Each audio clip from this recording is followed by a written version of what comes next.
Day 7. Blink. My name is Adrian Kagya. I know this.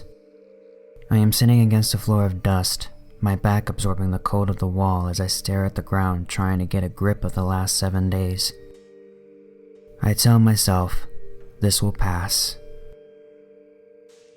In a few more hours I will get back home, reward myself with a home-cooked dinuguan, and greet my students hello. My left arm is freshly cut to the shoulder, slowly bleeding out the rest of my life. I take a deep breath. My limb felt like being pounded between steel doors every half a second, my stomach aching like sharp teeth are eating their way out of my insides. I don't have enough strength to move. I am stuck in a dark corner inside a mall's hardware store, beneath the ceiling that fell into a slope. Where is this goddamn rescue team? It had been a week since the earthquake. The air was heavy with gasoline and rot. Among the darkness, the dust, the broken shards of fluorescent lights, the limbs of those who did not make it, some blood, and darkness. A black existing by itself, in itself. Blink. Sasha squeezed my hand. We'll get through this, she assures. Her palm is soft against mine, warm even. It is only then that I realized I'd been trembling hard. I was trying to distract himself from the pain, staring at Sasha's face. I focused on her eyes, her long black hair, inhaled, then tried to relax. I felt the air imploding inside my lungs, thought about all the other things I will do after I was out of this ruin, then exhaled. Sasha smiles at me with her dimples burying inside her cheeks, and I managed to calm down a bit. She then helped me eat by hand-feeding me meat. For one demented reason, it felt good about having her stuck here with me. During the earthquake, the department store's upper floor collapsed. I thought that would be the end of it, but with God's holy miracle and a probability jackpot, the upper floor slumped to the side and fell into a slope, shielding my group from other falling rubble and left us untouched. Electricity was the first to go out. We made our way blind and lost in the dark. At first we were just happy that they survived, but as the days went on, we were forced beyond our limits. Joseph, one of the clerks, broke a water sprinkler straight to the pipeline, turning it into a source of water. It served as a solution to thirst, and was enough to fill a stomach that was empty of food. Although, of course, not completely. One needed protein and carbohydrates just as much as one needed oxygen. Blink. I chew, munch, and swallow. Once one gets too hungry to even consider the taste, one will stop thinking about what one eats and just focus on the fact that one is eating. Sasha yanked another chunk of raw flesh from my recently amputated arm, then proceeded to feed me of it. My teeth munch it like it's undercooked tocino. I savor my own blood like juice, squishing out between strands of meat. "Tutoy, thank you," Mr. Martin said. His voice is old and scruffy, but calm and gentle. He rose my shoulder, maybe trying to comfort me. "Your sacrifice saved us all, and that is the most important part." He continued his pep talk, and on a normal occasion his words would flow in and out of my ears. Mr. Martin's words reminded me of the old movies I used to see as a child, those lines about nobleness, heroism, and other morality talk films wanted to prime in its audience. Today they were music to my ears. It was a rational decision. We all had sacrifices to make, and this one was mine. Yes, it was my arm, but what was a piece of limb compared to all the lives it could save? "Just one thing," Mr. Martin added. "Please don't tell my son what he's eating. He's been through enough." He turned to look at his 7-year-old son, whom they referred to as Junior, mindlessly eating a chunk of meat.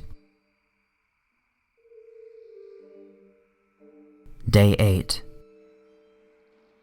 Blink.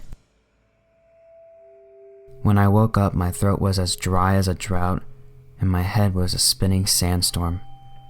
My fever wasn't helping either. Water is the first thought that I had. I was going to use my left hand to help myself up, and as I fell, I was immediately reminded of what I lost. I groaned, swearing I could still feel it. "Hey," Joseph came to help and walked me to the broken pipeline. Water rained from above, caught inside an empty tool bucket. Joseph carried the bucket up to my face so I could take a gulp. I let the liquid flow down my throat, as soothing as water soaking a dry soil. I closed my eyes, remembering the day of the earthquake, how I wouldn't be stuck here if I didn't make the small decision to buy a new screwdriver. It seemed like divine intervention for leaving us alive. Today it seemed like damnation for being given the slowest possible way of death. Sometimes the talking made things cozy. Even just for a moment we could forget about the situation they were in. Joseph and I had casual talks about the bad system of contractual work, since we both worked as salesmen once. Mr. Martin and his son shared stories about Europe, the countries they had visited, lightening up the topics a bit. And Sasha, a God-sent nurse, reminded us to be strong. She told us about her most hopeless patients and how people could survive and defy imminent death. That was, after we stopped trying to get out, after we accepted the fact that only bulldozers could destroy the walls and set us free. But as time went on, our shared hunger and paranoia fed their doubts. Today, I just sat on the floor and cried. We were long due for a rescue. It was an earthquake with enough magnitude to bring down a building. How come the rescue team are not here yet? How is it that I hear no machines outside or people shouting for survivors? Have they abandoned us? I didn't bother to wipe the tears from my cheek. I didn't bother to hide my weak sobs. Most of the time I thought about the idea of how being crushed under debris was better than eating yourself to death. Day 11. Every passing day is worse than before. My head is aching, my body is weak. Each second I felt like I was going to puke, but there was nothing to vomit. I can almost see my own hands ripping through my skin, to my intestines. My stomach is banging, burning, yet bloated from water. In 2 days it would be Joseph's turn to sacrifice an arm. I could still feel the hand saw burying itself into my limb, the blade grinding against my bone. Soon there will be a new member of the Amputee Cannibals Club, and I didn't ponder a single thought about how hard it would be for Joseph to share my fate.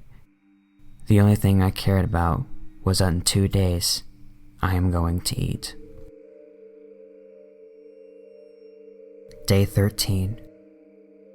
Today I woke up to Mr. Martin's cries from a distance, screaming his son's name over and over again, shaking the walls, shaking my head.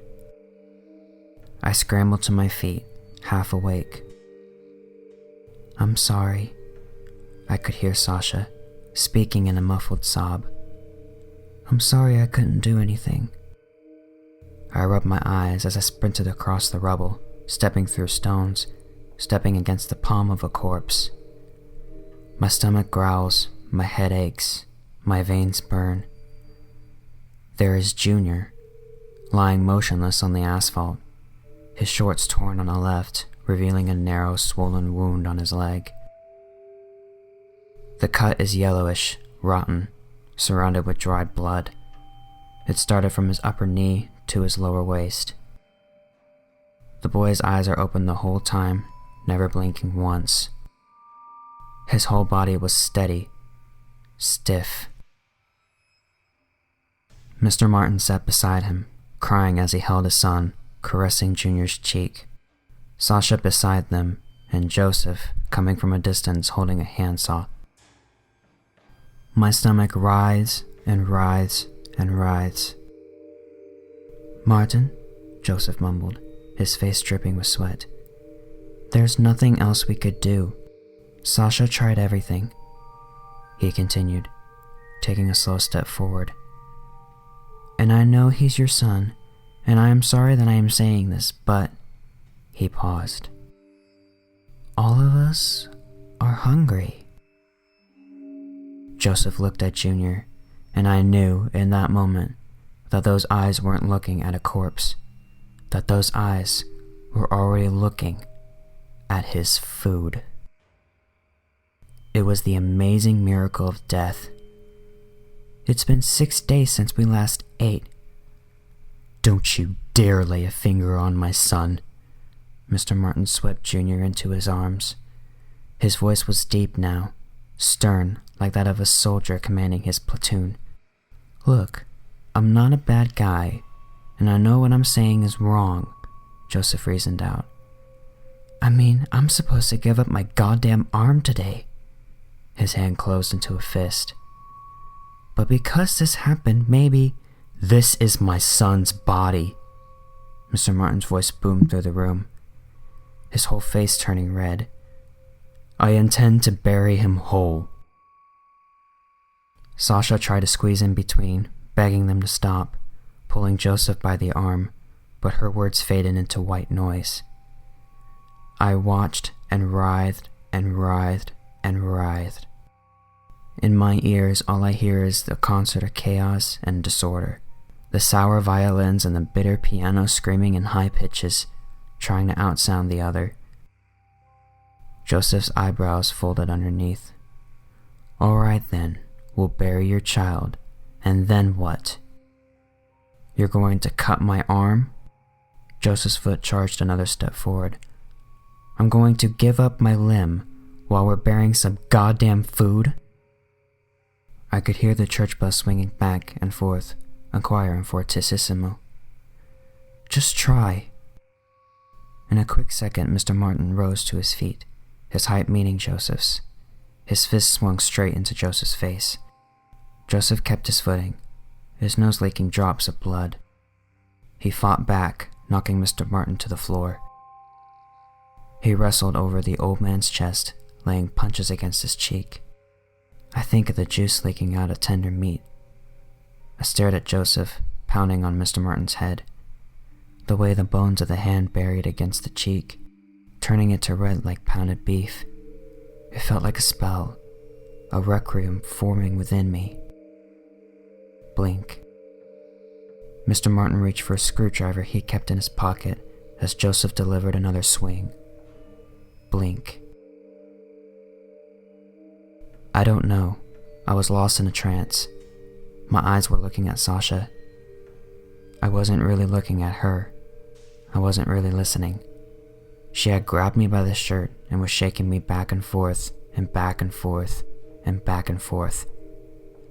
Blink. "Stop them, Adrian," she was saying. "Adrian!" Blink. Blink. "Get the hell away from my son." I pulled Joseph away from Mr. Martin. He had bludgeoned half of the man's face. Mr. Martin's right eye had swollen half the size of a golf ball.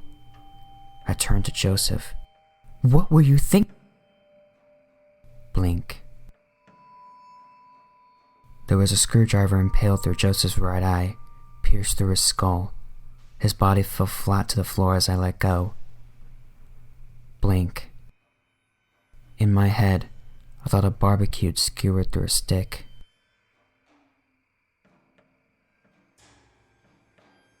Day 14. The wound is still healing, so don't try to move much or you might bump into something. Sasha wiped wet cloth where my shoulder used to be. She cleaned the bloodstains around, then tied with another cloth. "We can't risk another infection," she continued. "I failed Junior, but I won't let myself lose another person." I leaned against the wall, looking at the small light that managed to squeeze itself through the tiny cracks. It must be morning now. I wonder how many days it has been. I could see Mr. Martin from a distance, the old man's loathing eyes aimed directly at me, his hand at Joseph's leg between his teeth. "I'm sorry I wasn't able to do anything," I told Sasha. Told, I thought, not apologize. Semantics.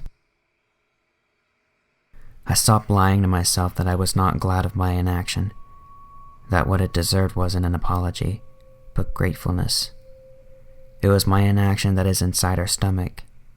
It was my inaction that served as hands to pull us from the abyss of starvation. I wanted to tell Mr. Martin that. I wanted to grab the words and shove it to the meatball of those eyes. "We were all in shock," Sasha justified. "His kid just died. My patient just died. And you were still burdened by this." She placed her hand on my shoulder, then my head. "I'm so sorry." Mr. Martin sat beside his son, blood on his hands. I wondered how he could stand the smell, but paid it no attention. He approached them and offered a chunk of Joseph's flesh. "Just don't think about it," I said. I wanted to give the old man back the same pep talk before, back when I offered up my own arm. I thought that it was the least I could do for the man who gave us food. It's done. It happened. Mr. Martin simply shook his head in response. I looked at the old man's beaten eye, swelling in blue, trying to imagine how painful it must have been. But all I could think of was how it would taste like. "You need to eat. We need to eat.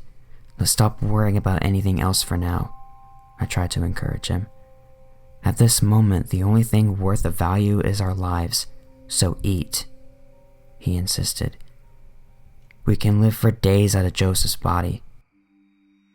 Mr. Martin paused for a brief moment, then turned to him like he was told a bad joke.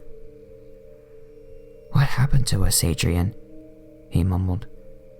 "I killed a person, Adrian. I murdered a human being. For God's sake, he should still be alive with us right now. He should still be at that corner trying to make a toilet or a light for us. And I killed him." His eyes were filled with horror, with a watery weight of guilt that hauled the soul from its windows and pulled it down the cheek. "And you made us eat him." I wanted to tell him that it was simply a rational decision, that we did what the situation forced us to do, that we were only playing the cards we were dealt with. But I knew that the old man was past that reality. I could see it in the way Mr. Martin stared at random spaces, as if every pile of rubble gave him an existential thought or a moral crisis. What was real was simple, and I understood it. I understood that we needed to eat, and none of the dust, rocks, or hardware tools were at the very least edible. "Are we still human, Adrian?" the old man asked. He looked at Junior's corpse, lying beside him. "You're a teacher, right? What would you say if I was one of your students?" I tossed a chunk of meat on his lap. "Morality is a privilege of the fortunate. Now stop your drama and eat." Day 13. Mr. Martin lied in a pool of blood, and in his hand was the same handsaw Sasha used to cut Joseph's body. The old man lost it. All I could think about was how fresh the remains were. In my head, that body wasn't the same living, breathing, caring father I knew. At this moment, he was just a corpse. Dead, lifeless, decaying organic matter. Meat. It was simply a rational decision. We needed to maximize what we had. And Sasha, the alive body, could only bury her face in my shoulder, her arms wrapped at the least ray of hope she had. Every inch of her skin was trembling, her hands shaking as they pressed against my back. "We can do this," Sasha assured. But I knew that she had had enough. I knew she could not simply take more. "We can do this," she repeated. But she sounded more like she was trying to believe it herself. For one demented reason, it felt good about having her stuck here with me. Day 18. I found myself being carried to the inside of an ambulance. Beside me was a woman, wiping alcohol to clean the cut on my left arm. "You are Adrian Kaguya, correct?" she asked. I wanted to nod. I wanted to tell her yes, that's me, and that I survived. But I was not Adrian, at least not anymore. Because Adrian was a cultured, educated man who lived a life so cushioned that survival was never an issue. And inside me, Adrian was already dead. I was barely even a remnant of what Adrian was. "Is there any part of your body that hurts?" "You piece of crap." Adrian would have never said that to someone. Adrian was supposed to be a good young man who was willing to give his left arm to save other people. Adrian wouldn't have had the heart to slaughter Sasha in her sleep. Adrian would have never considered the idea of killing someone just so he could eat. And of course, Adrian would have never survived. Perhaps the proper question to be asked was, why now? It was a magnitude 7 earthquake, enough to crumble Manila and its old set of structures in just a few minutes. The rescuers lacked numbers and were working in small groups. The country didn't have the resources to respond quickly to such a massive catastrophe. "Blink." "How did you hold on?" the woman asked. "You're the only person we found alive in this building," she continued. "No offense, but after a month most people would have lost hope. We've seen lots of cases of suicide," she added. "But you cut your own arm so you could eat. I don't have the right words to express how hard that was. How did you survive all of that?" It was an interesting question, and Adrian Kaguya would have never grinned so wide. I found these notes tucked inside an anatomy book I borrowed from our school library. Its previous owner was named Adrian Kaguya, who, after asking my professors and alumni, never existed within the university. The notes had stains of dry blood and smelled like spoiled food. Aside from this, there was never a magnitude 7 earthquake in Manila. My friends and I dismissed it as fiction, written by someone who watched too many psychopath documentaries. That was until, while passing by a mall within my area, in a split second between blinks, I saw the city crumble in itself, then return to normal.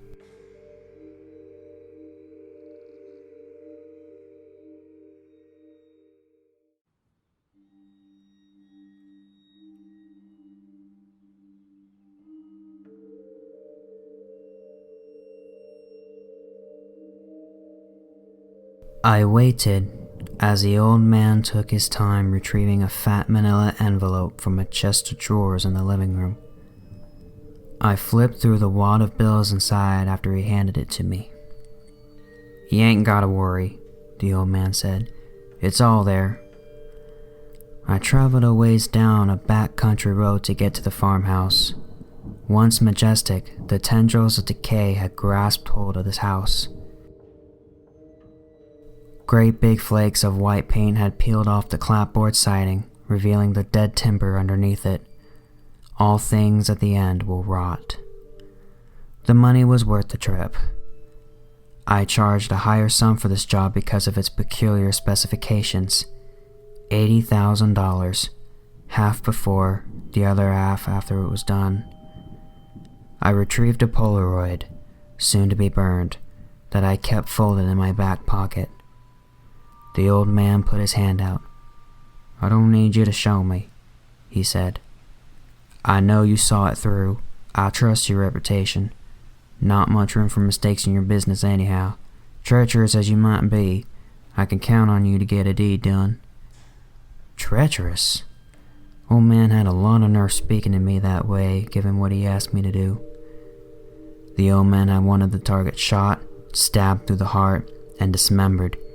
He specifically instructed the target to be decapitated and his hands removed, Other than that, the old man had said, "Cut him up in any which way you like." From there I was to place the target in a burn barrel and light it ablaze. To say the old man wanted the target dead was an understatement. He wanted him annihilated, reduced to ash. I wasn't in the habit of asking paying customers why. Unless I needed information to get it done, I didn't want to hear it. But this time I wondered. I lured the target to a secluded place I won't identify, though I suppose it doesn't really matter. The first thing I noticed about him was that he was so much younger than the old man. Mid-20s tops, and that was generous.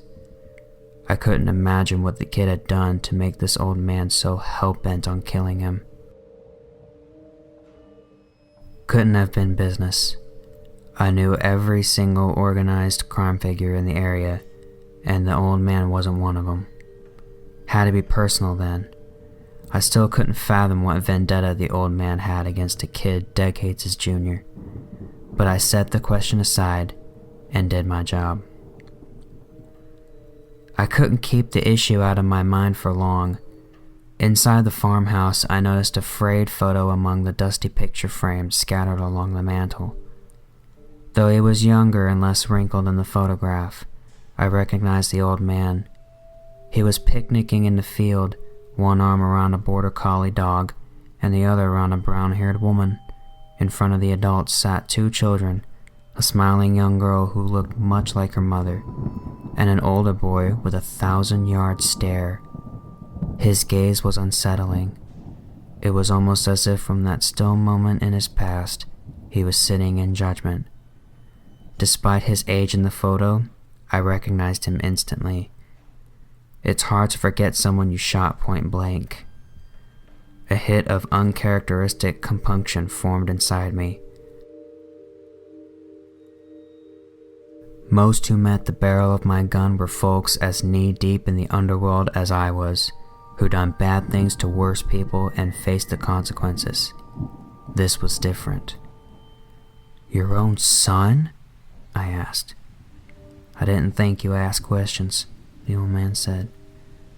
"What was that kid? 25? What could he have done?" "He's a bit older than he looks." I looked at him for a moment, let him sense my distaste. The old man sighed. "I'll show you something, if you care to see." I followed the old man out behind the house to a tall, sturdy tree. In the shade under the branches was a weather-beaten makeshift cross. Daisy, it read, in faded black lettering. "She was a good animal," the old man said, reminiscing. I've always liked dogs, feel much softer about them than I do people. And if the old man's son had done something to the family dog, that was terrible, but I couldn't help feeling it warranted lesser response than a bullet. We walked back inside through the rear door. "Always something wrong with that boy," the old man muttered. "Born bad." "So that's it, huh?" I said. "It was about the dog." The old man shook his head. "He took his sister a couple years later, broke his mother's heart to pieces, and a few years after that he took her too." "Let me get this straight. You let your son kill your dog, your daughter, and your wife?" "I tried to stop him." "You said all this happened several years apart. You didn't get him some help? Institutionalize him?" "It ain't that simple," the old man said calmly. "What's complicated about it?" "That boy ain't normal." The old man handed me two thin items out of the same drawer from which he produced the envelope. Laminated memorial cards of the sort handed out at funerals, complete with images of the deceased. One memorialized a young girl, the other an adult woman. Though they both aged a few years, there was no doubt I'd seen them in the photo on the mantel. What I found curious were the dates of death. The girl died in 1980, her mother in 84. Given the age of the kid whose body I burned in a 55-gallon drum, it wasn't possible for him to have killed the two. Matter of fact, it wasn't even possible for him to be the woman's son. I began to think the old man wasn't as sharp as he seemed. "It's about sundown," the old man said.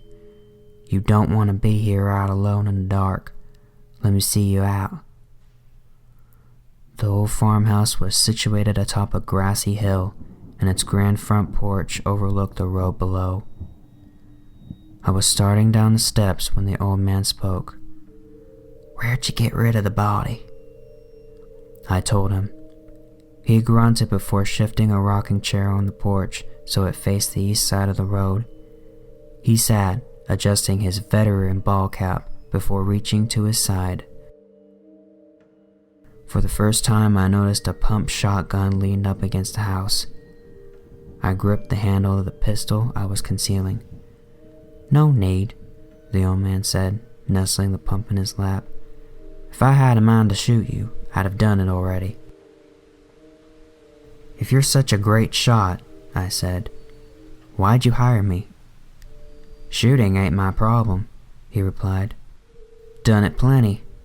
First time I put a slug in him was when I seen what he'd done to Daisy. It was the sawing and the burning I needed you for. Don't have the stomach for it myself." "In any case," the old man continued, "you might should get on your way. If Finn comes back, he'll be angry, and despite our efforts, I reckon he will." I drove back east where I came down the road, feeling a bit troubled. This, I told myself, is why you don't ask questions. I tried to forget about it, and I almost did, until I passed a solitary figure on the opposite shoulder. Just as the sun slipped below the horizon and the shadow overtook the two-lane road. I didn't need sunlight to know who he was. His face was already imprinted in my memory. He walked steadily, with purpose. The walk of a man who was coming home. I didn't stop or turn around. I just kept driving. I'd already done my job. Killing him twice. That wasn't part of the deal.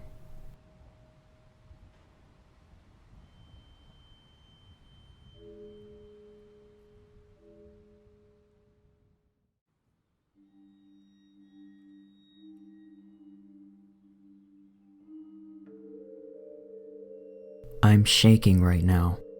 I feel like my fingers are going to fall off if this keeps up. Yet, I can't keep this to myself any longer. It, is coming for me. And when I disappear, no one will ever know. I'll vanish without a trace, and the world will never know what happened to me. God, please, I know I don't go to church. I'm not a Christian. But if what they say is true and you do exist, please save me. Please bring my mom back. I'll do anything. It began only days ago, or not. It feels like it's been months, maybe years. I don't entirely know. My perception of time seems non-existent now, so much that I've become completely unreliable. I don't trust the date on my phone, nor on this computer. It's jumbled and twisted, like her. These words, as I type them, seem to skew and distort. It follows the current as it moves, just like how she follows me. My parents went out on a bike ride together. They got along well, rarely ever fighting, and they often went out together to exercise. I was perfectly happy to stay at home, keeping an eye on the stray alley cat we sometimes let in when it was cold, and amusing myself on YouTube or working on my book. My book will never be finished now. Of all the things to make me cry, that had to be it. This time was wrong though. I heard the front door open and I saved my project, and when I left my room to greet them, my dad was limping, blood smeared on his brow, and he was bleeding from his elbows. I asked what had happened, and my mom answered for him. He fell off his bike. That voice. It was certainly my mom's, but she sounded odd. The soft tones I had grown used to over 18 years were completely gone. Even when she was angry, her voice was still characteristically sweet at its core. I asked if she and my dad had fought, thinking perhaps that might be the cause of my confusion, but my mom told me that they hadn't. My dad smiled at me and told me not to worry, but while he seemed like, well, himself, his voice was strained, and his usually tan skin was atypically blanched. That was not what put me off, however. When I offered to help bandage the open wounds on his forehead and elbows, which were rather minor in comparison to whatever internal damage had caused his limp, he didn't protest. He just followed behind me wordlessly as I went to get the band-aids and neosporin from the medicine cabinet. My dad never let my mom nor I take care of him that way, without some verbal back and forth. My dad was kind but stubborn like a mule. He would always tell us not to fuss over him, though he inevitably would. My mom just stood there watching us, making no move to help my dad at all. He was limping, for Christ's sake. She would never have let that slide without checking to make sure his bones were all intact. They must have fought. That was the only reason I could think of for them to be acting like this, especially my mom. My dad's behavior worried me more, though. He wasn't the kind of person to act so fragile. I wish they had only been fighting. I wish that more than anything now. I hate when my parents fight, but at least they're both themselves when they do. God, I'm going to cry again, but I have to finish this. I have to keep going before it's too late and she catches up to me. Over the next few days, or perhaps weeks, I noticed little things were off. My mom didn't call me by my nickname at all, and she almost always did. When she used terms of endearment for me, they sounded forced, like she was reciting them through gritted teeth. I thought she might be on her period or something. I did everything to explain away the unusual behavior. Maybe the stress of at-home college and the pandemic was finally getting to me. Sure, that had to be right. My dad, though, he looked more and more like a ghost every day. There wasn't even a trace of a tan on his skin, and he was still going to work at the construction site. He was under the sun all the time, yet it didn't make a difference. He grew fainter until that gruff love I knew to expect from him had transformed into something breakable and wispy. He looked at me like he barely recognized me, beyond the signals of his brain telling him that he did. Then I found out why. It was feeding on him. My mom, no, whatever creature had impersonated my mom, was feeding off of my dad. A vampire? Something else? The fuck if I know. All I know is that one day I told my parents I was going out. I should have noticed the pleading in my dad's eyes, even when he smiled and waved at me as I left.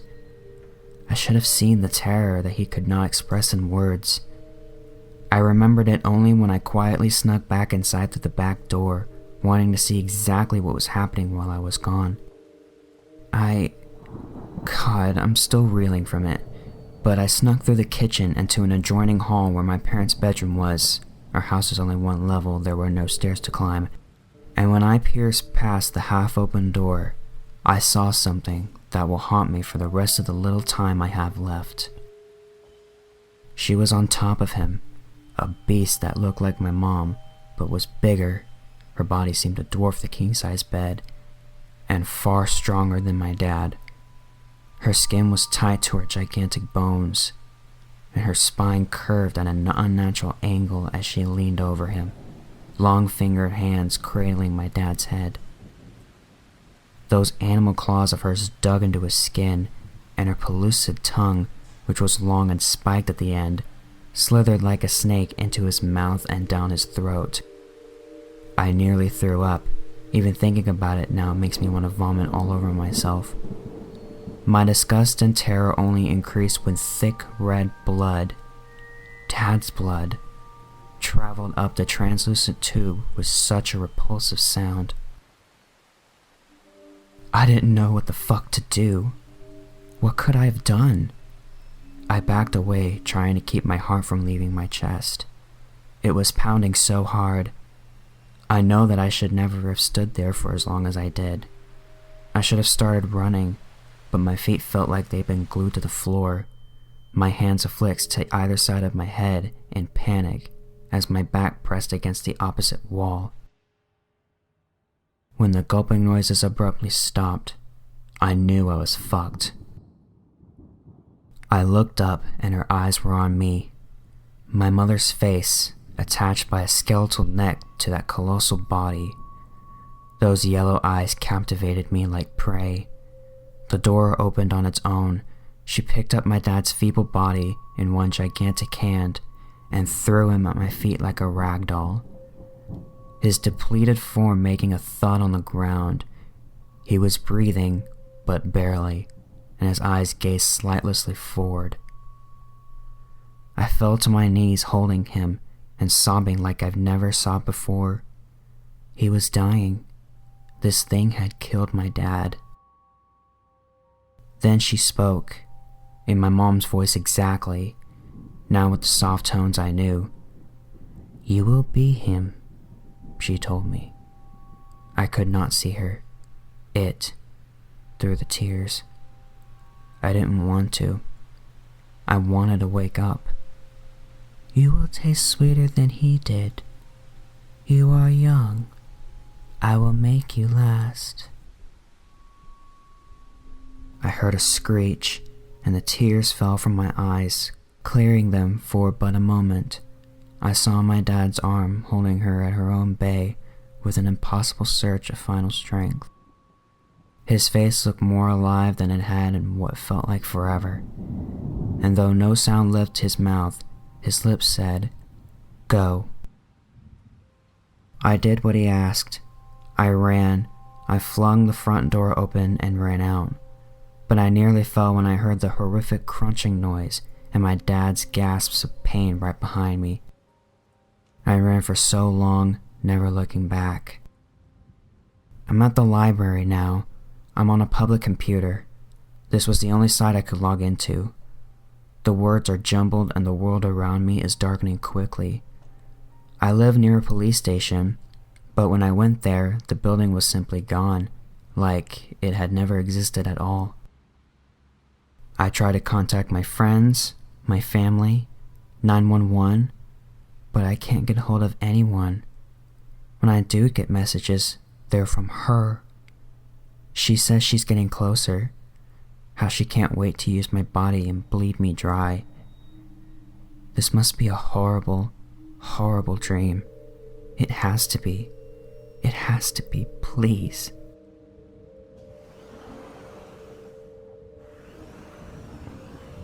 Oh God, she's here.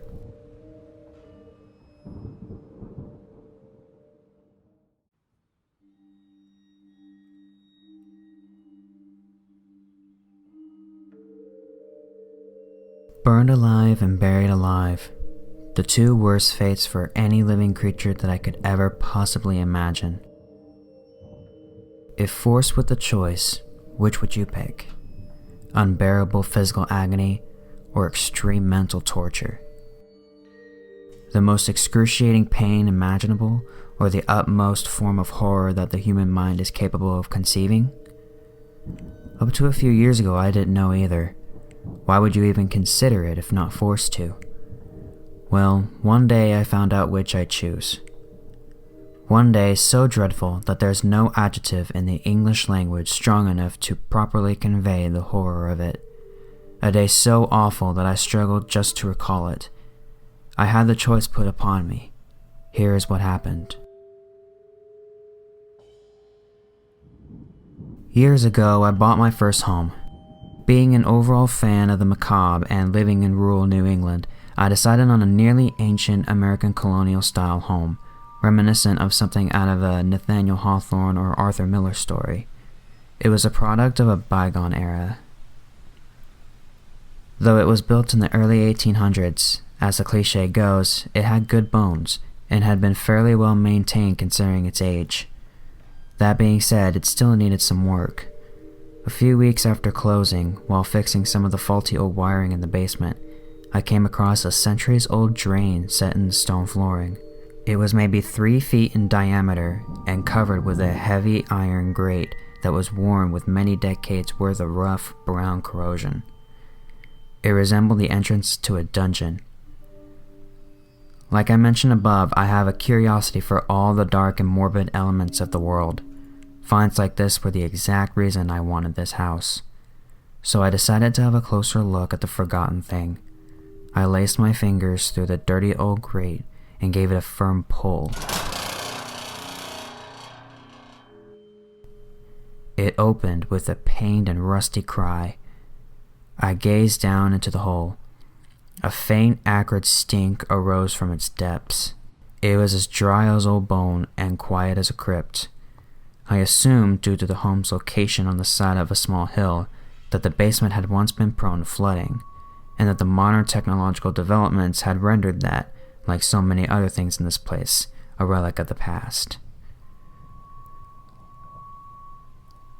I poked my head a little farther in and looked into the deep, dark recesses of the ancient plumbing. I could make out just the faintest bit of light at the far end. I went out into the yard and found the outlet hidden deep in a thicket of tangled brush. Evidently lacking access to chicken mesh, someone had covered it with a makeshift crisscrossing of merciless-looking barbed wire, apparently to keep any unwanted creatures from crawling in during the night. I thought that whomever had done so had made a smart choice. The pipe looked nearly big enough for a person to squeeze through. A few months later, I was back working in the basement. The previous owner had left boxes upon boxes of yellow newspapers, books, and other forms of aged literature stacked under the stairs. I wanted to move out what I could as they were taking up a lot of valuable storage space and were a possible fire hazard, especially under the dry, splintery wood of the basement risers. Honestly, though, I really wanted to look through them to see what sort of curious old volumes might be hidden within the dusty mound. About 30 minutes into my task, I had sifted through and moved about 5 of the boxes without finding anything of much interest. In the 6th box, however, I came across a strange volume bound in worn leather that looked like it must be older than the house itself.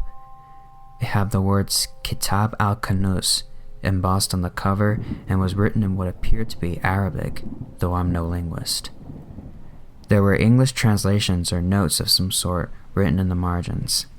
They seemed to say something about the locations of the lost and hidden treasures. This was the kind of thing I was looking for. Excited by my find, I moved out from under the stairs in search of a better lighting to read it by. I went over to a large floodlight I had left in the basement from the previous project and flicked it on.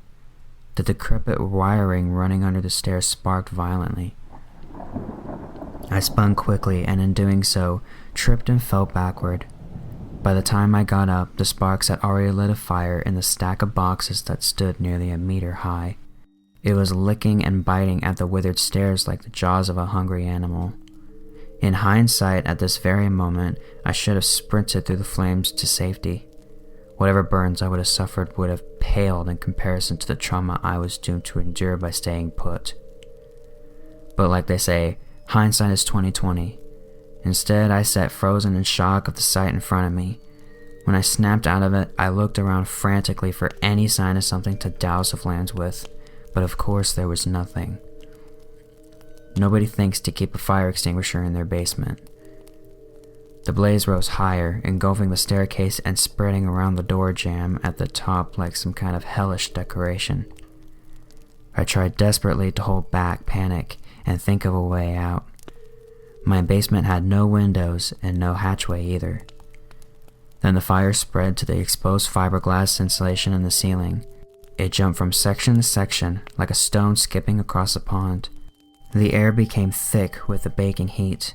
The sound of the flames crackling was now constant and unrelenting. Smoke was filling up the already closed air, curling and twisting through the space. Every breath I took tasted of hot ash. I finally decided my only hope was to sprint up the stairs through the inferno and pray my injuries weren't life-threatening. Thoughts of pink, stinging burns, blisters, wet peeling flesh, and skin grafts flashed through my mind. I hesitated. I tried to steel my nerves against it all, then the staircase collapsed. I drew back against the concrete wall behind me, hoping for respite from the sudden gust of fiery air that followed. It didn't help. It was like standing too close to a bonfire, but with no way to back up. I looked up at the doorway. The threshold was 15 feet up and surrounded by flame. I moved away along the wall, desperately searching for any relief from the heat and smoke. Everything was on fire now. I could barely see. My eyes burned and every breath choked my lungs. I was beginning to feel lightheaded and nauseous. I was going to die down here, asphyxiated and burned alive. I prayed to God to feel as little as possible. I got down on my stomach, hoping to delay the inevitable. My hands felt cold metal on the floor. I heard it grind and shift with my movement. My fingers slipped through the elongated holes. I was lying on top of the drain. My heart jumped and then immediately dropped to the pit of my stomach. I had a way out, but it meant squeezing through hundreds of feet of suffocating underground tunnel.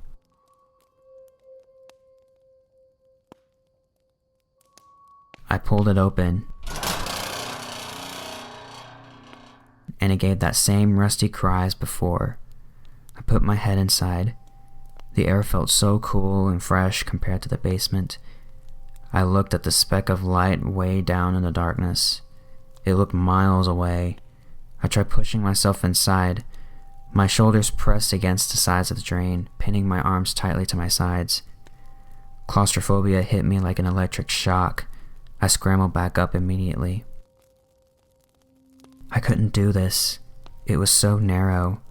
I would get stuck in the pipe and slowly die in there, deep under the earth. I sobbed and cried out in utter despair. The fire was closing in around me. I could barely breathe anymore. The heat was like being in an oven, like baking to death. I felt flames lick at my back and I jumped forward. Fire burnt the skin of my face. I pulled back. I had nowhere left to go. Without stopping to think any further, I shoved my body headlong into that hole.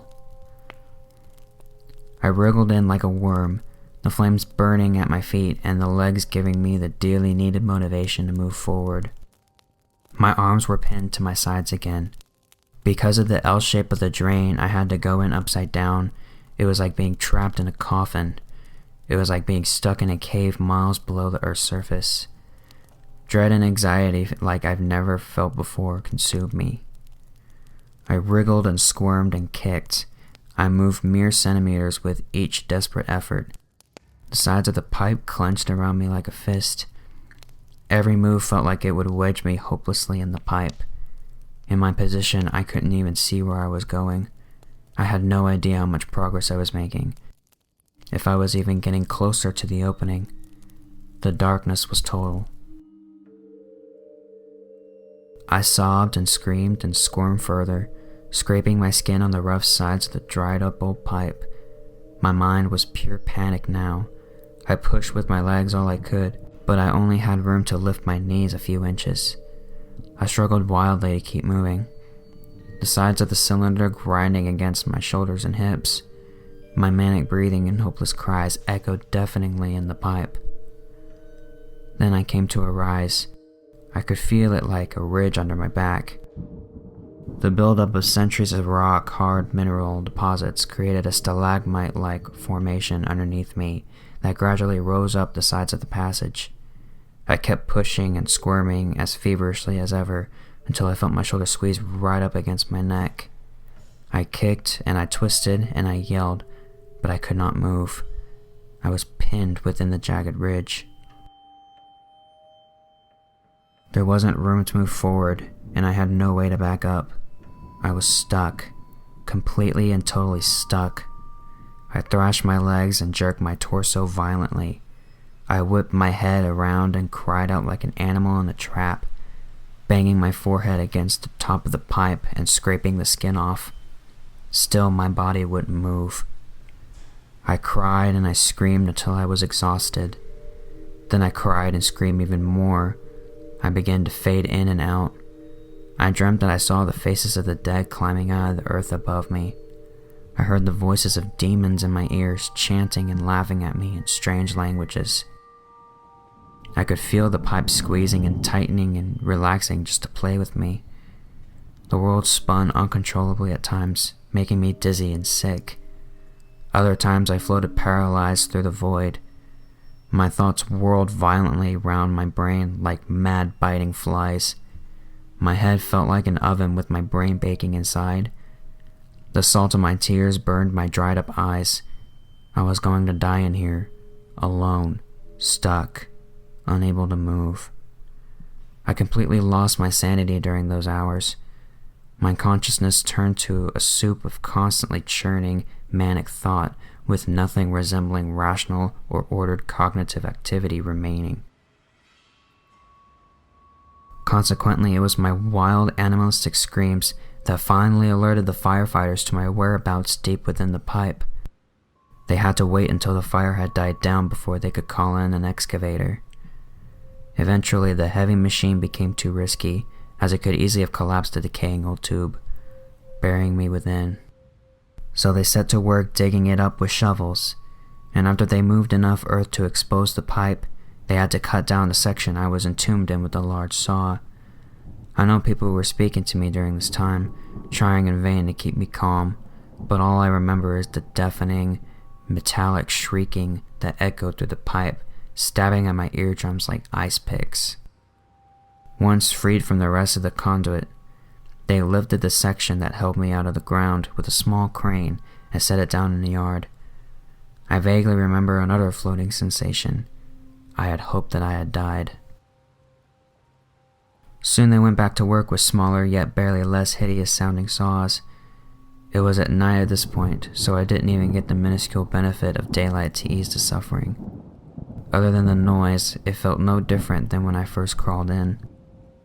Finally, it felt as if the great weight was lifted from all sides of me. My body seemed to expand in all directions. Cool night air brushed across my skin. I was lifted up and carried away. This, like I said, was years ago. I am just now regaining the sanity needed to be able to process those events and write them down. My therapist tells me it's a good idea, that it will help me get past the event to whatever degree possible. He says it may help with the night terrors too. I can barely sleep without teleporting right back into that suffocating space. The other patients in the hospital are used to my nightly screaming by now. So are the nurses and the orderlies. It was they who gave me the details of my rescue. They told me I was stuck in that pipe for nearly 10 hours before the rescuers got me out. They also tell me that crawling into it was the only reason I survived. The house was nothing but a pile of ashes after the fire, and because of its subterranean location, very little heat or smoke got into that awful drain. So in the end, that nightmare is the reason that I'm alive and able to write this. Though if I could go back to that day, to that moment standing above the ancient grate, surrounded by roaring flame, I'm not sure I'd make the same decision again. I may let the flames take me. I may let myself burn alive.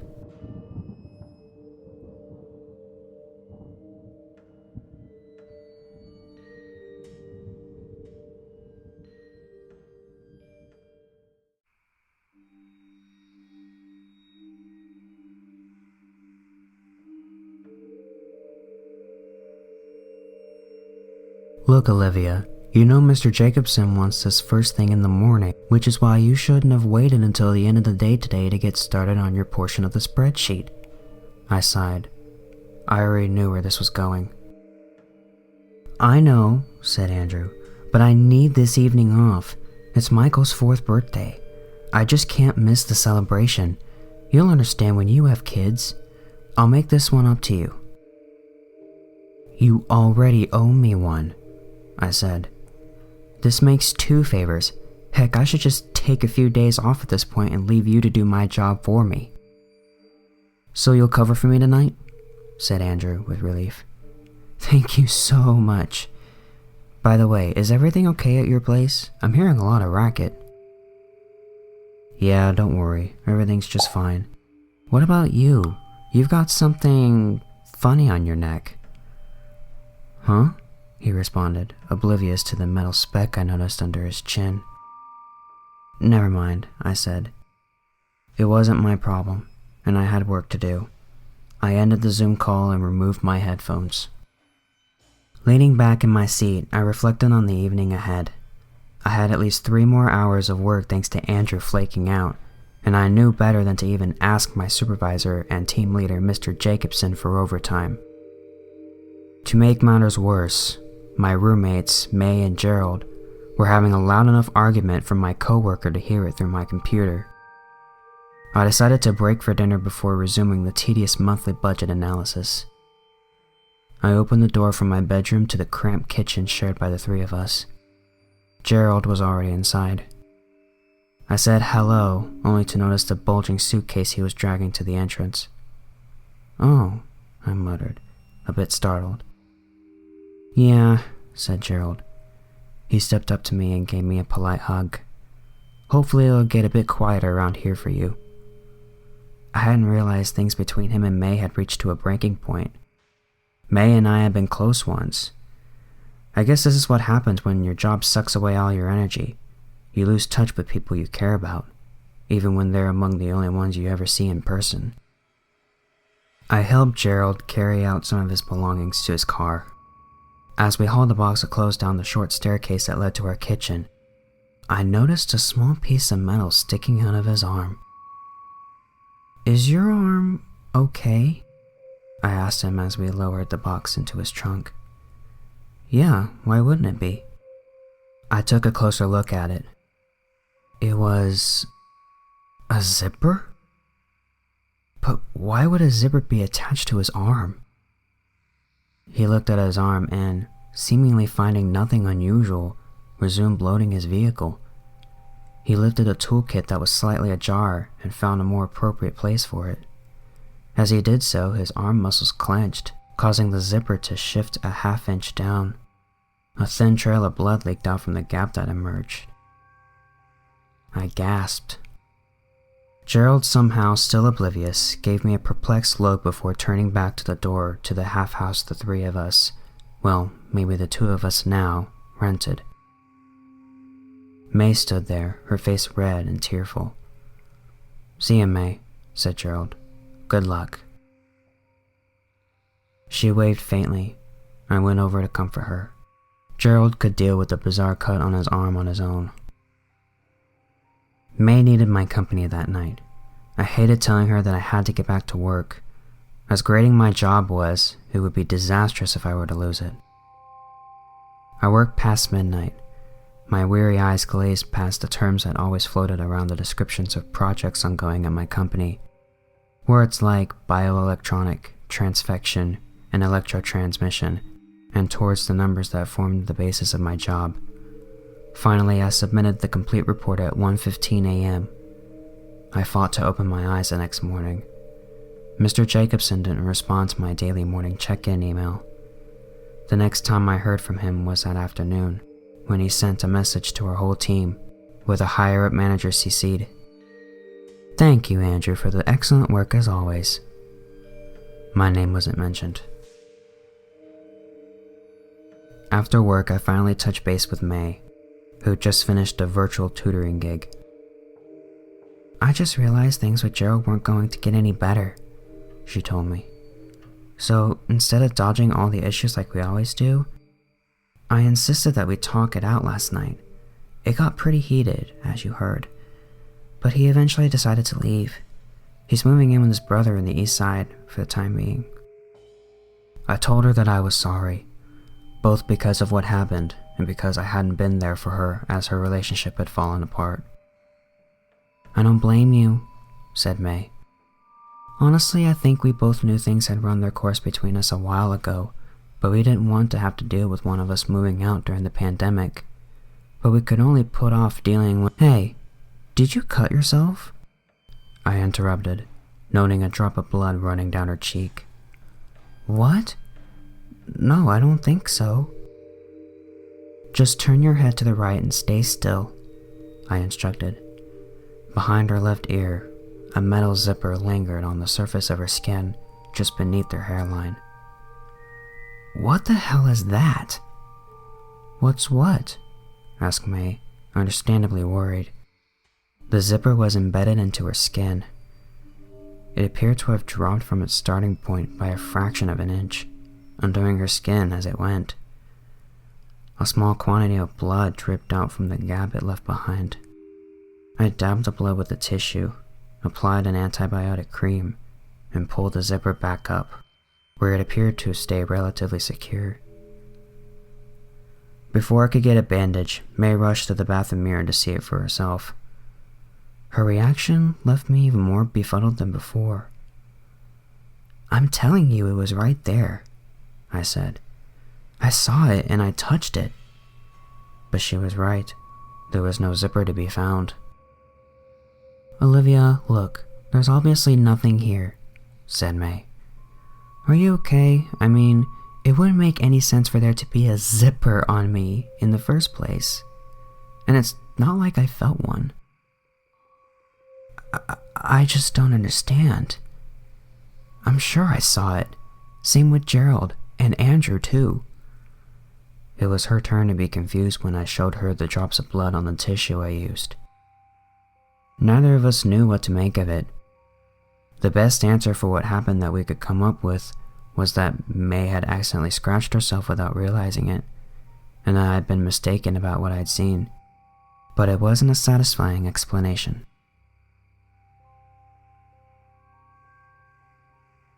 I began to notice zippers on my coworkers during our daily video calls. Kelly had one that drooped awkwardly from her right cheek. Andrew's dangled lower and lower on his neck, yet he never seemed to notice, even as blood started to leak out of it. I tried alerting him again, but he and everyone else on the call acted hostile in response. "He looks fine to me," said Mr. Jacobson. "Get it together, Olivia." Work droned on. I quickly lost interest in intervening to protect my virtual colleagues. I had myself to look after. The friendship between May and I benefited from Gerald's departure. We watched movies and sat around her record player listening to music. One Friday night, we even repeated something May had liked doing during college, a ghost story-themed sleepover party. It was just the two of us, but with the assistance of a couple mixed drinks. We had a nice enough time as she narrated a handful of tales to me. I awoke Saturday morning in a sleeping bag on the floor of May's room. A liquid dripped against my cheek. I shot awake, worried about a water leak. Instead, I found the source to be the head of my slumbering friend, which lay partially over the edge of her bed frame. The zipper had reappeared. It had drifted downwards, and red droplets again trickled out of the opening. Moving carefully, I gripped the metal and pulled it back up. May didn't stir as I wiped away the blood. I left to clean my own face. When I returned, I noticed that May's zipper had again disappeared. I didn't know what to believe. May would think that I was crazy if I brought up the zippers again. But if I were just imagining things, where did the blood come from? I told May the next day that I had been seeing the zippers again, though I didn't mention hers in particular. "Olivia," she told me firmly, "there are no metal zippers on me or any of your coworkers. That's impossible. You know that." But the blood," May shrugged. "Like we said, I must have cut myself by accident. That's the only possibility, right?" I told her I agreed. Until I could make some sense of what I was seeing, I decided not to bring it up again.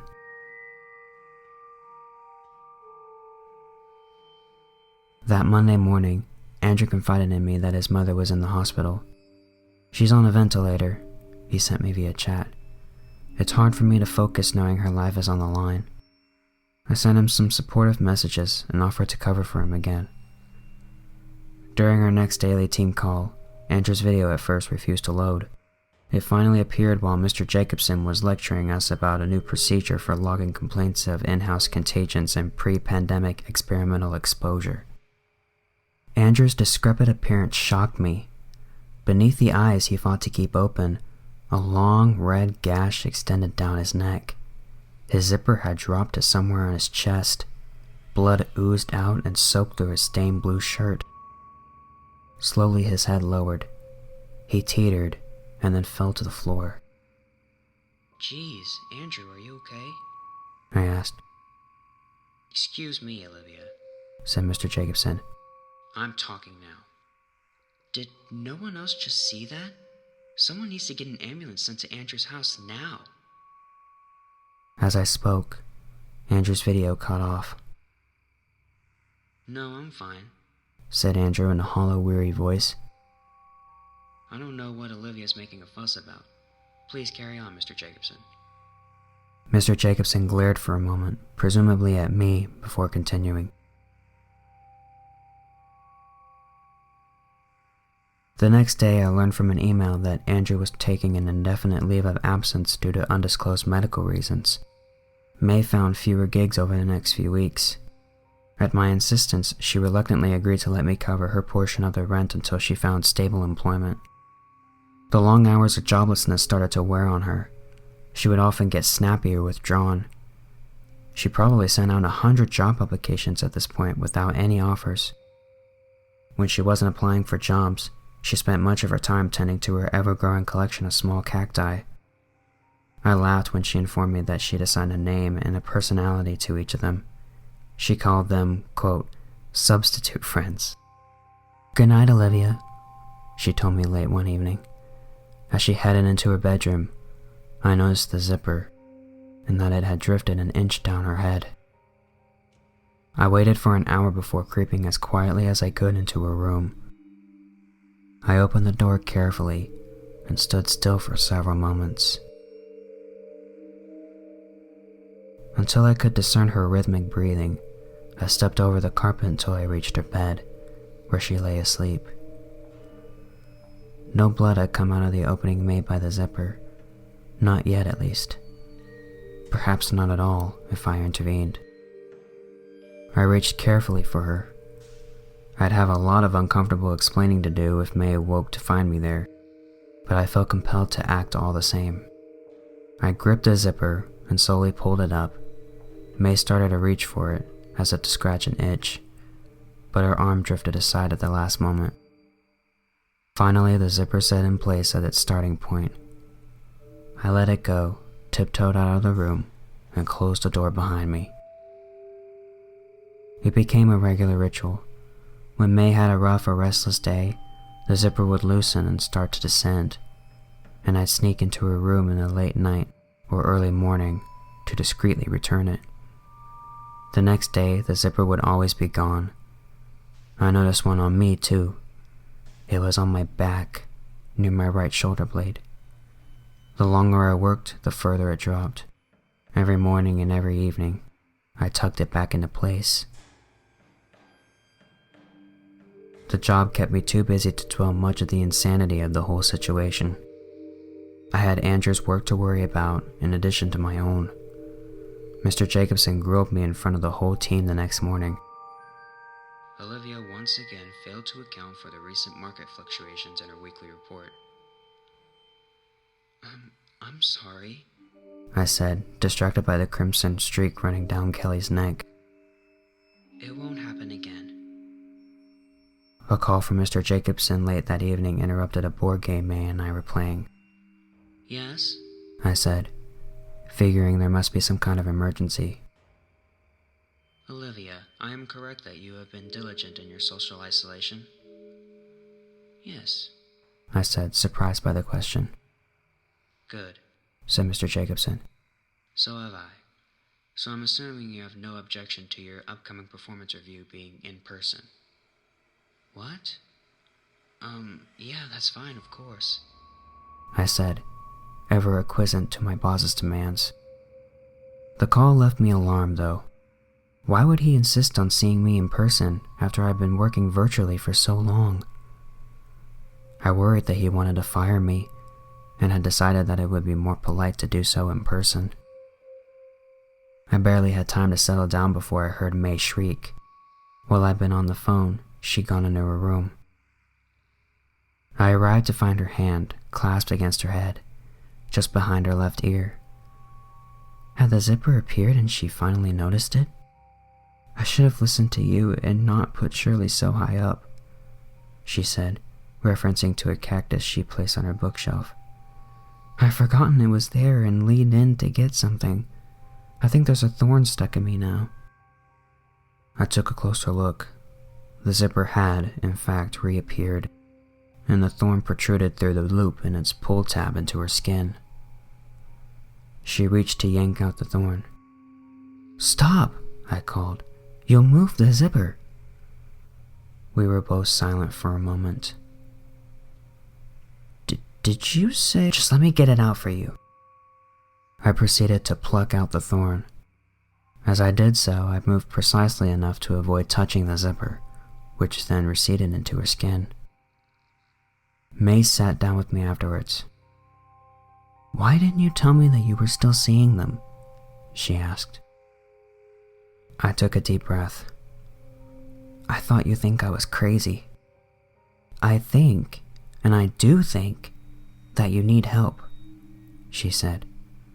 How often have you been seeing them?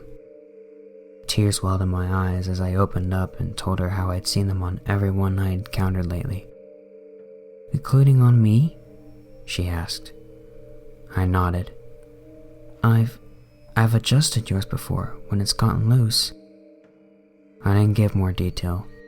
I knew I'd volunteered too much already. Okay, said May. She thought for a moment. We're going to get through this, Olivia. I used to see someone, a therapist, and maybe they can help you too. Soon I had an appointment scheduled for next week.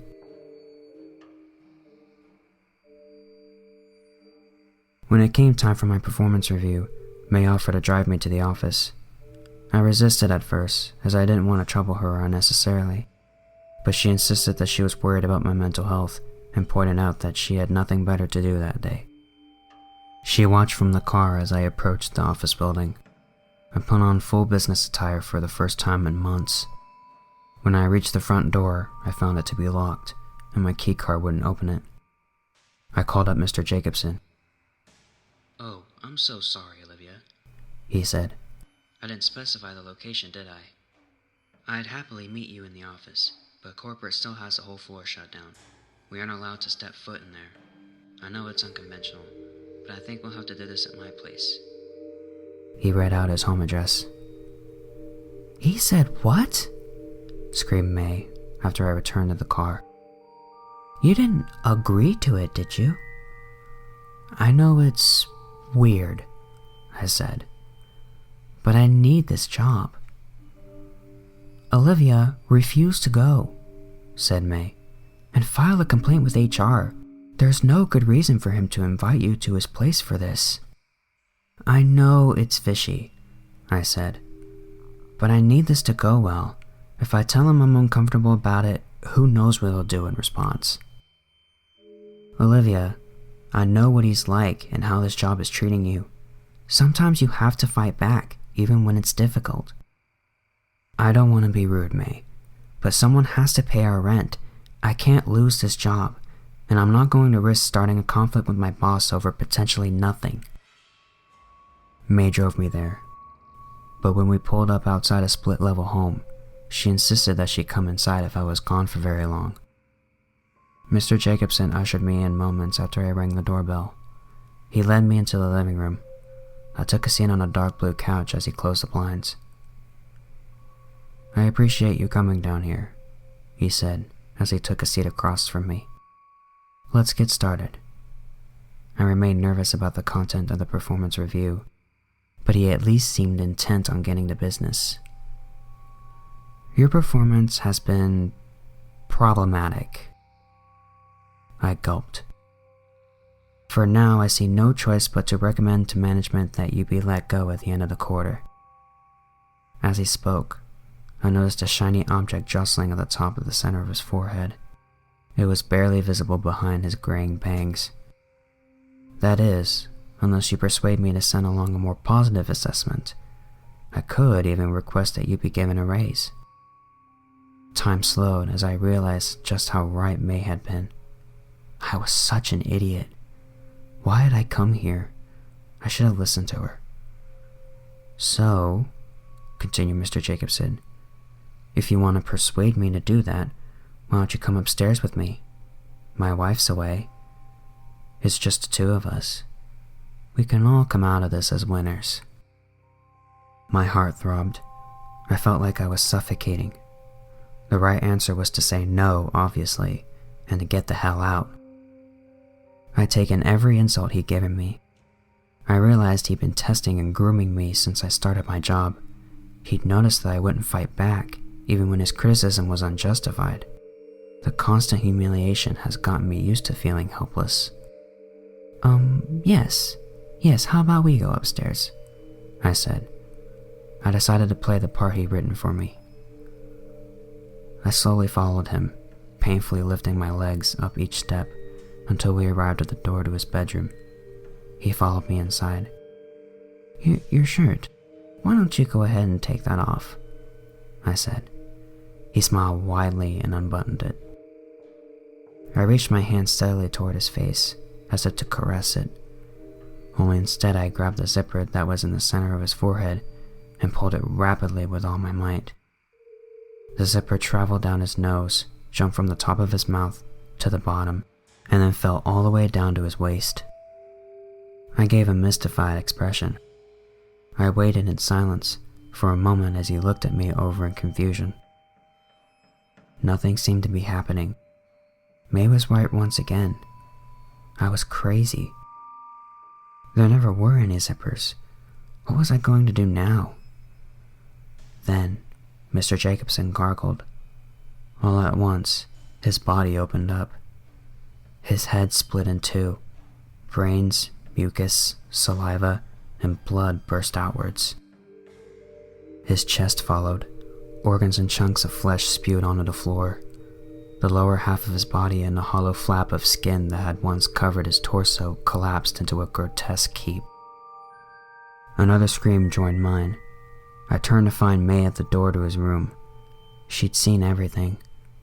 We drove home in shocked silence. When we pulled into our driveway, I told May we needed to call the police and try to tell them what happened. Then, an alert appeared on my phone. I received an email from Mr. Jacobson. It was sent to my whole team. In it, Mr. Jacobson, or whoever was operating his email account, announced that he was taking an indefinite leave due to a medical emergency. I read it out loud to May. Neither of us knew what to make of it. How could Mr. Jacobson have sent this, given what had just happened to him? If this was someone else using his account, then why would they be pretending to be him? My company soon hired a replacement for Mr. Jacobson. They are much better, more reasonable, fairer with subordinates, and easier to get along with. A replacement for Andrew arrived 2 weeks later, and when we collaborate, our new boss gives both of us credit. My mental health has improved. I haven't seen a zipper on anyone since my boss's inside spilled out onto his bedroom floor. It's been weeks since May and I talked about what happened. She's been busy with a position she landed teaching at a local community college. She's seeing someone new now, and we both think he's an improvement over Gerald. I've started growing a cactus of my own. It has an awkward, contorted shape, and it's somehow pricklier than any of May's. She insisted that I give it a name. I still check in with Mr. Jacobson every morning. I give him more water than he deserves, and I've yet to find a zipper on his rough, green skin.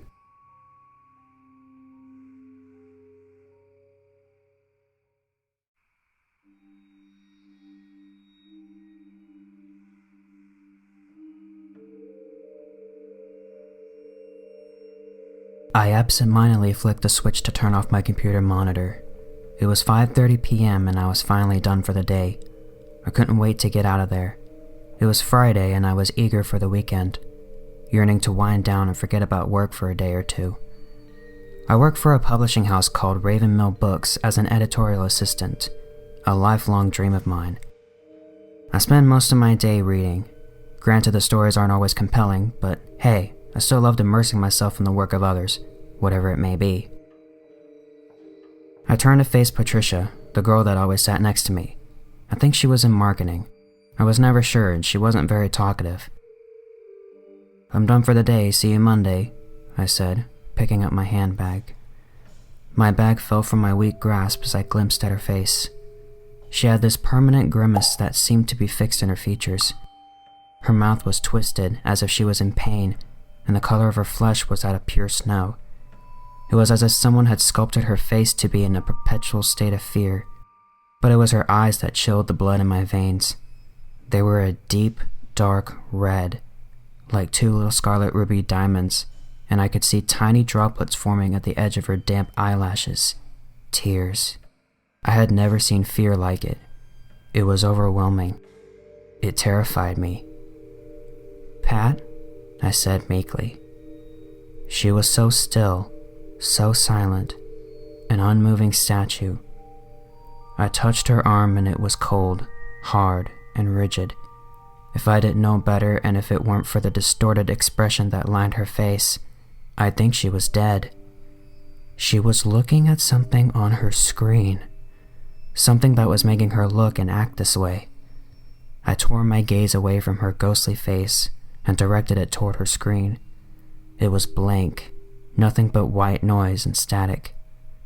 What in the hell was she looking at? I wondered to myself. I stood up, hoping to call someone. Anyone. This wasn't normal. I knew that. Perhaps Pat had suffered some sort of breakdown? That thought had crossed my mind, but then I would remember her face, and the fear would grip me tighter than ever. Something wasn't right. When I scanned the room, I nearly passed out. They were all just sitting there, faces glued to their screens, with wet and bleeding eyes. Every single one of them. I saw my friend Triss, over in sales, and her boss Miranda, all wide-eyed and unblinking. I saw Ursula, Ruby, Nathan, and Tom, all my friends, everyone I knew, every single one staring at their computer screens. I walked toward Triss, my eyes filling with tears. "Triss?" The room was so quiet, so completely still that I could hear my own heartbeat in my ears, beating incessantly. It was deafening. Triss didn't respond, didn't even flinch, just continued to sit and stare at her screen, eyes ruby red and weeping. As I neared, I noticed her trembling, ever so slightly, the fear just radiating off her body. She was glowing almost. My hand reached out to touch her auburn hair. It felt dry to the touch, hardened, as if someone had poured wax all over it. My hand traveled down to her shoulder. I prodded it gently. No response. I just about had enough, so I spun her chair around so that she faced me. "Triss, snap out of it," I said, shaking her. I stared into her glassy eyes and saw my own horrified face reflected in them.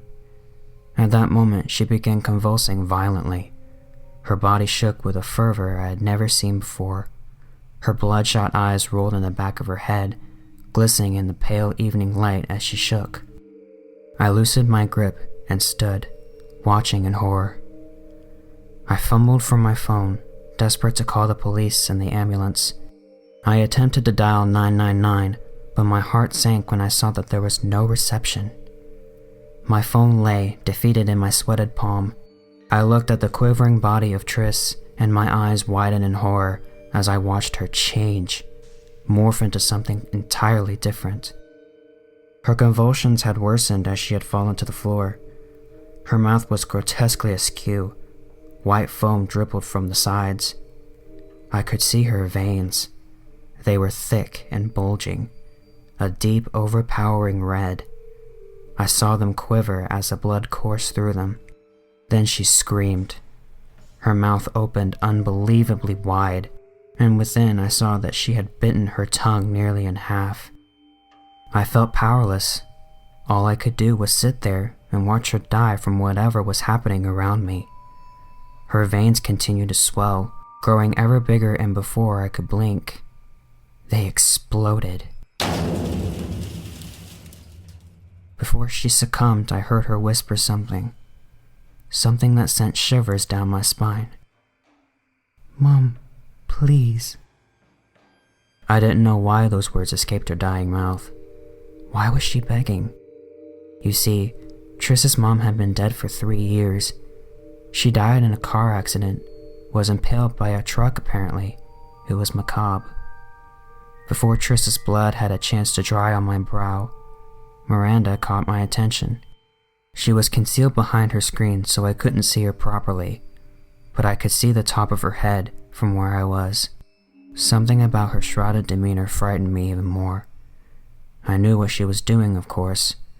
I already knew that she was glued to her screen like everyone else, but it was what I could hear that sent spikes through my heart. She was laughing. I observed her head, moved up and down like a bobbing apple.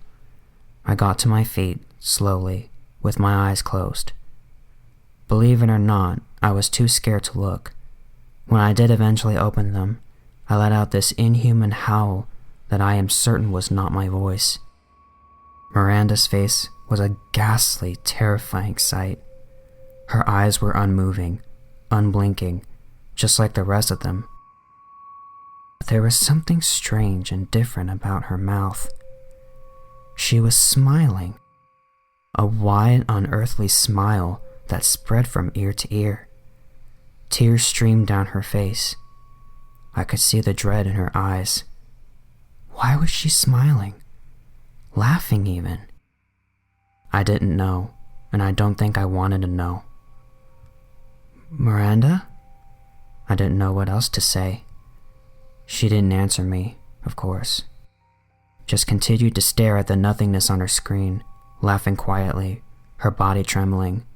Her laugh grew louder and louder with each passing minute.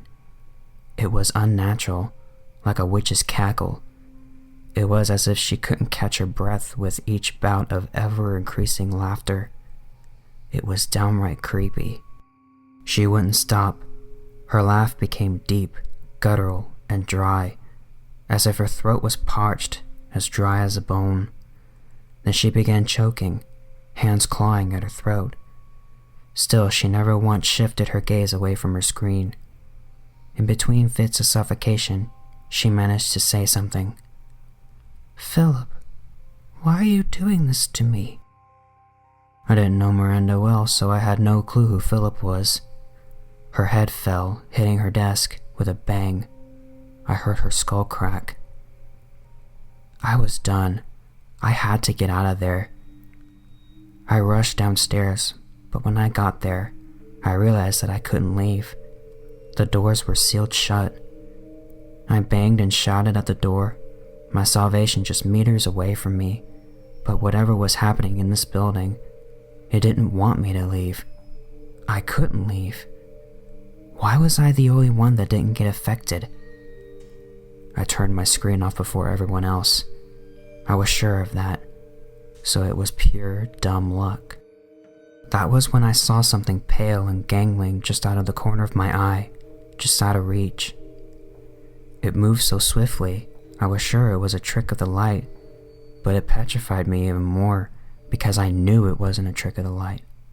Something was there, lurking, dwelling in the dark corners of the office, always just out of reach. I felt like I was being watched. Not knowing what else to do, I made my way back to the main desks. I could go nowhere else. When I walked back in, the sight that greeted me was beyond words, beyond anything normal.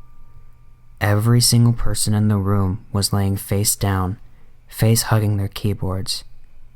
Their heads. Oh my God, their heads. They were all shriveled, like those perfectly preserved shrunken human heads that are used for grotesque rituals. It looked like they had been left out in the sun for too long, all desiccated. The skin was far too tight, the color a dirty brown, mummified. Their eyes were sunken, practically non-existent. A slimy, luminous liquid trickled out of their open mouths. I sunk to the floor, feeling so helpless, the tears falling like raindrops from my tired eyes. What was I to do? Then I heard a voice I hadn't heard in 10 years. You'll be okay, Delcy. I'm here for you. It was the voice of my brother Timothy. Timothy has been dead for 10 years. I covered my ears. Please leave me alone. I can't do that, Delcy. You need to come and look at me. See me. It sounded like my brother, only I knew that it wasn't. I was suddenly overwhelmed by this feeling I couldn't describe, that I didn't recognize. It was a terrifying craving. I wanted to see Timothy. I longed to see him. Tim? Is it really you? I said, my own voice sounding so alien to me. It's me, Delcy. Come to me. I saw the hideous shadows again. They have multiplied now, lurking in the corners, but they were getting closer now. Before I could stop myself, I got up and like a robot, I walked toward my computer screen. Nothing else mattered now. My brother's voice whizzed like a roller coaster in my frazzled mind, so quiet and yet so convincing. I knew what I had to do. I just didn't know if I could do it. I'm sitting by my computer screen now. I haven't turned it on yet. I don't know what time it is. I do know that everyone around is now dead. I still can't get out, and I still can't call the police. I'm writing this on my phone because I want there to be a record of what's happened here today, just in case I don't make it. There is only one thing left for me to do. I know that now. I realize it, and I feel it in my heart, pulsating like a tumor. The one way out is to look.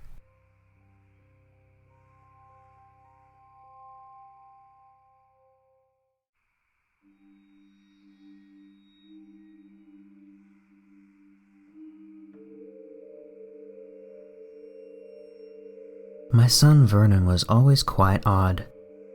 One of his favorite pastimes was keeping insects, mainly cockroaches. As a mother, of course, I was concerned, as it wasn't the sort of thing that a child should have been occupying himself with, so I tried my best to discourage and foil the obsession, but there's only so much one can do. I didn't want my child to grow up hating me, so eventually, I relented, and I let him continue pursuing his fixation, under close eye, of course. I thought it was nothing but a fad, a whim, and something that would eventually right itself. Children are quite fickle, unpredictable. So I wasn't overly apprehensive. Not at first. He would collect any insect he could find. His favorite thing was frequenting nearby woodland areas and parks, rummaging around in the damp earth to see what creepy crawly he could fish out. He even went as far as to beg me to buy him a lizard, so that he could always have various insects to stare and ogle at around the house. I caved and bought him a bearded dragon, who he named Rosie. Bearded dragons devour all sorts of insects, and roaches were one of its main delicacies. I wasn't a fan, but it made Vernon happy, and what else could a mother want? After a while, he started breeding them to make his own colony. Some for Rosie and some for me, Mommy, he used to say. Our spare bedroom was full to the brim with containers of various sizes, all encasing these nasty little creatures. Vernon would spend hours tending to them. I'd walk in and find him elbow deep in the mountain of roaches. The creatures scuttled up and down his little arms. He'd sit there, his face a picture of happiness. He'd be there for hours, eyes closed and smiling. I'd always wondered what he was thinking about. What was going through his little mind as he sat there? I had a weird little kid. I had my limits, though. I forbade Vernon from having them in his room or any other place in the house. They were to be confined to one space and nowhere else. For a while, Vernon listened. He was okay with it, and it didn't bother him. But I noticed he wanted to leave our spare bedroom less and less. He began refusing to go to bed when I asked him to, often demanding that I let him sleep in the spare room with Rosie and his beloved roaches. I said no, of course, but every time I did, I could feel his little eyes darting toward me like daggers. I didn't like how he looked at me then. "I thought you were a good mommy," he'd say to me. I'd frown. His words stung, and I think he knew that. "I am a good mommy, Vernon," I'd say, wrapping my arms around him. He'd wriggle out from under my embrace. The anger would just radiate off of him. "I wish my mommy was roaches," he'd say. During times like this, being a single mother was difficult, and I yearned for Vernon's father Cecil to be around more. He only came around at weekends, and with each visit, Vernon would distance himself more and more. Cecil wasn't too pleased with the fact that I was letting Vernon play around with insects, but in fairness to me, I was doing my best, and if he wanted to raise his child his own way, then he shouldn't have abandoned us for that girl Victoria. I told him as much. As time went on, Vernon became increasingly more consumed by his addiction. He started to disobey me, and one morning, I found his room covered with jars, buckets, a plethora of different sized containers, all filled with these slimy winged creatures. It was disgusting as well as disturbing, but I was at a loss for what to do. I demanded Vernon dispose of them. He would look at me with a terrifyingly vacant expression and outright refuse. "No, Agatha," he'd say. Agatha? He'd never called me that before. "I am your mother, Vernon, and you will do as I say. Now you get rid of those things at once." I'd had enough by this point. The next day, as if by miracle, there would be double the amount of squirming things. I couldn't fathom how they were multiplying so quickly. I had begun to notice other changes within Vernon. He was becoming more withdrawn, quiet, and aloof. Basically, it wasn't the sort of behavior that a 10-year-old should be exhibiting. I started hearing peculiar sounds emanating from within his room too. Sounds of chewing, crunching. When I'd take a peek, I'd see Vernon lowering one of the roaches into his mouth. They would wriggle and protest, but Vernon would shut down their complaints by a loud and hard smack of his little teeth. He'd sit and chew for a long time before he finally swallowed, and my flesh would be assaulted by goosebumps watching him. I had decided enough was enough when I watched him put his hand down his throat and retrieve a spiked leg. A few nights later, I was in bed. My deep sleep was interrupted by sounds of scratching. As I suspected, the noise were coming from within Vernon's room. I was apprehensive when I approached it. I really didn't know why. Something at the back of my mind was telling me not to. When I entered, the room was pitch black, and I fumbled for the light switch. When I flicked it on, the sight that assaulted my eyes was unspeakable. Roaches filled every crevice of the room, every little hole. They were everywhere. They squirmed and scurried all over each other. Vernon was leaning over Cecil, his father. I watched as my ex-husband's stomach constricted, morphed, and quivered. Then the skin ripped open, splitting at the fleshy seams. It tore apart as easy as a sheet of paper. Inside, a million cockroaches slithered and thrashed. "Vernon, what have you done?" Vernon beamed happily, a crazed grin from chin to chin. "Daddy is roaches now, Mommy."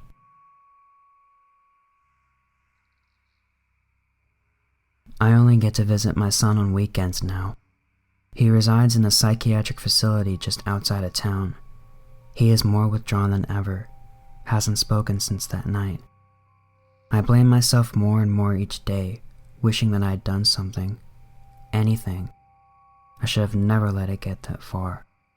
I just wanted Vernon to be happy. Isn't that what every parent wants for their child? Endless happiness?